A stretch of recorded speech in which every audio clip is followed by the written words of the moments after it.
Welcome to our show, Vegan Chef AJ and Dr. Caldwell Esselstyn, Vegan Recipes to Prevent and Reverse Heart Disease, Part 2 of 2. Last Sunday, in Part 1 of this show, we learned that heart disease can be prevented and even reversed or cured through changes in lifestyle to a whole food vegan diet. Today, Vegan Chef AJ and Dr. Esselstyn will continue to discuss the benefits of a whole food vegan diet and share more vegan recipes. Let's finish up the kale soup. Or should I say the chili? I like to put the greens in at the end because otherwise they get too wilted. So the idea is as much greens as you can. Don't you think we're supposed to eat these about 6 times a day? Isn't that what I heard you once say? If possible. Well, they're so magnificent for their antioxidant properties. Their properties to bring back the endothelial progenitor cells, which are so key in this whole process. They do just wonderful things for all the natural sort of defense mechanisms of the body that really protect our vascular system. There's nothing that can beat the green leafy vegetables for this. If it's really true what you say, and I believe you, that you can not only prevent heart disease but largely reverse it with a whole food plant-based diet, why isn't it being treated this way?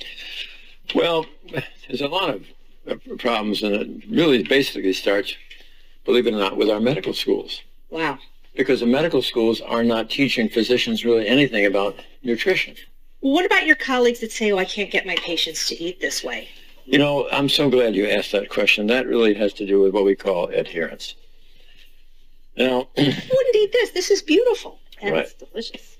If you're going to have somebody really change their food and understand that the food is what's caused their disease, you've got to show them respect if you expect them to change. We have a program at the Wellness Institute that I direct where we know that patients, since 85% of them come from outside the state of Ohio, they can't stay there for days at a time.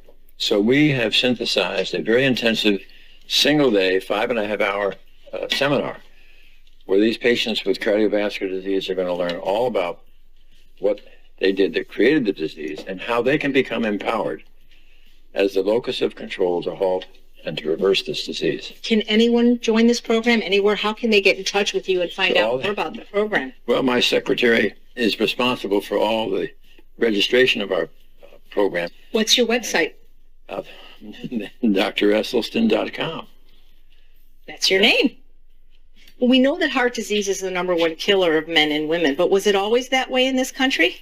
As long as we've really been looking at this in the last 30, 40, 50 years, there's no question that cardiovascular disease has been the leading killer of men and women in Western civilization. And that's very discouraging when you think that, sadly, cardiovascular medicine is really now turned into a cardiovascular industry because it now accounts for over 45% of Medicare, and it's the entitlements that are pulling this country in the debtor's prison because we have not yet absolutely shown the public what they can do to halt and eliminate these common chronic killing diseases, whether it's heart disease, whether it's strokes, whether it's hypertension, whether it's diabetes, these diseases that we don't have to have.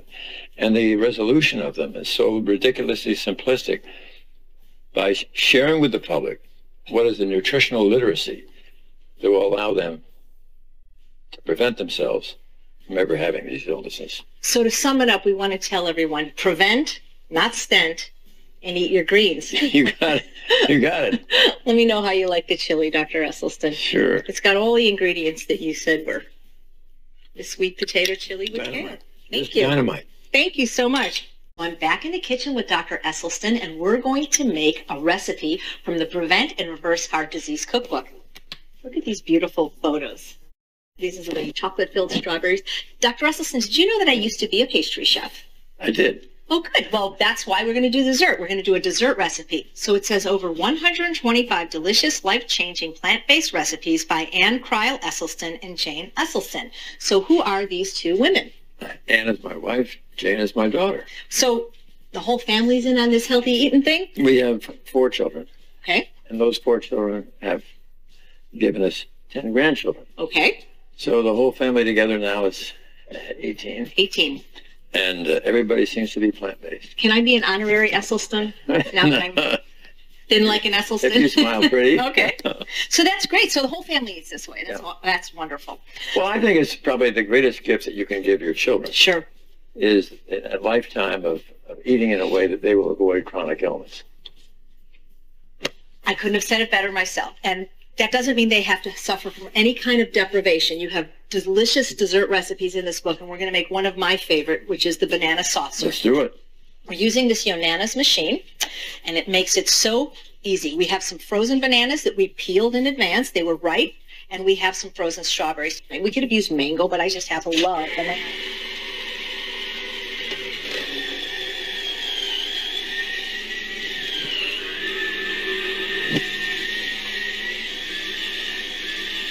This is really good for your exercise as well. A little bit frozen may be too hard. We'll put some strawberries in. Yeah. Actually, it's really... I better check it out to be sure it's safe. Excuse me.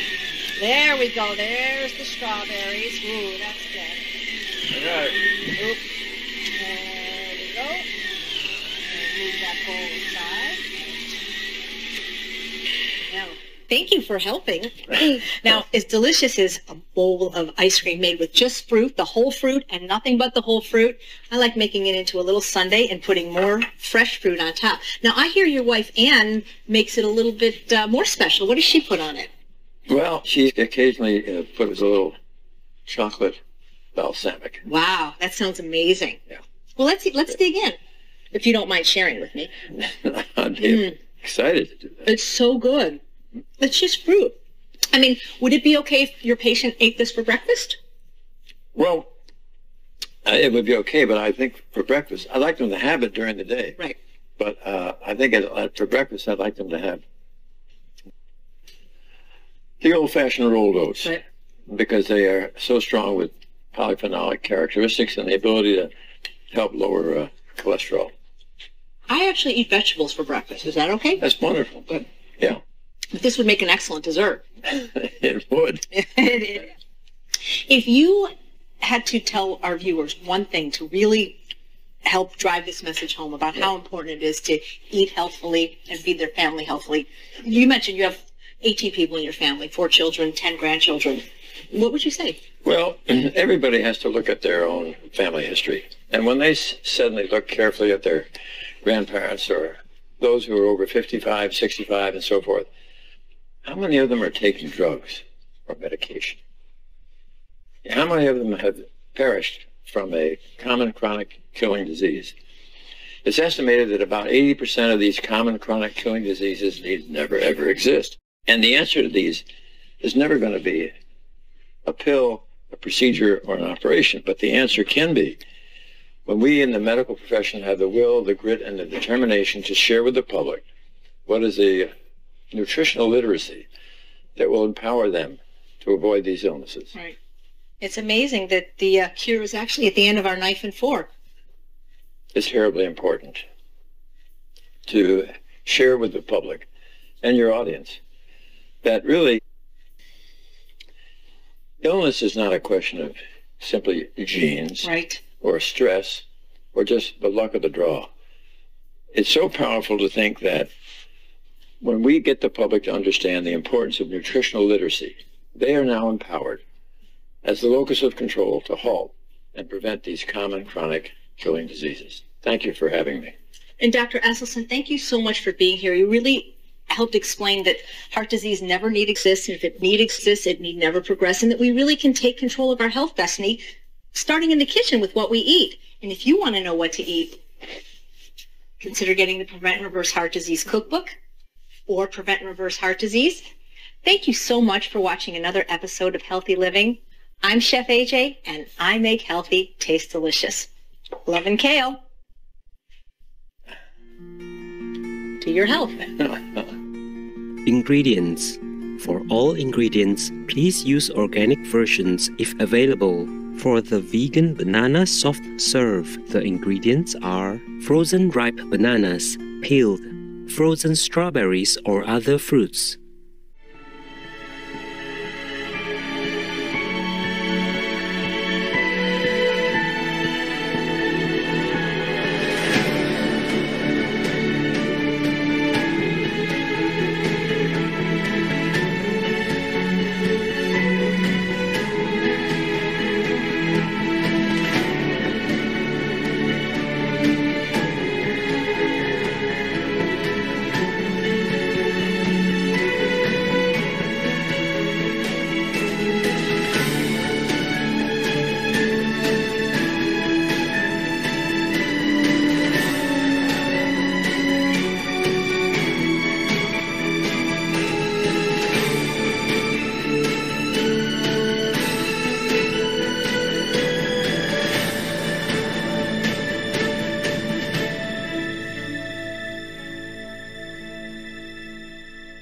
Be vegan. Return to your loving heart, man.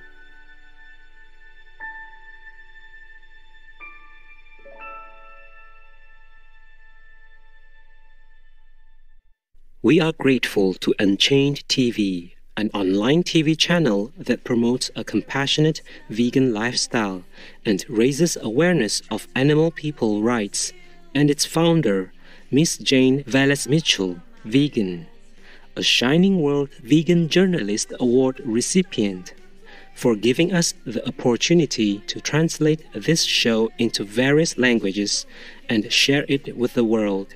For more information about vegan Chef AJ, please visit chefaj.com.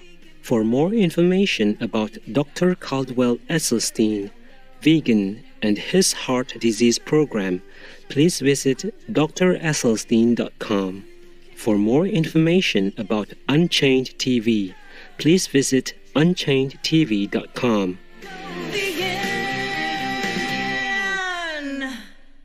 Noble viewers, it has been a pleasure to have you on our show today. Thank you, Chef AJ and Dr. Esselstyn, both vegans, for sharing your recipes and for showing us how to prevent and reverse heart diseases through our food choices.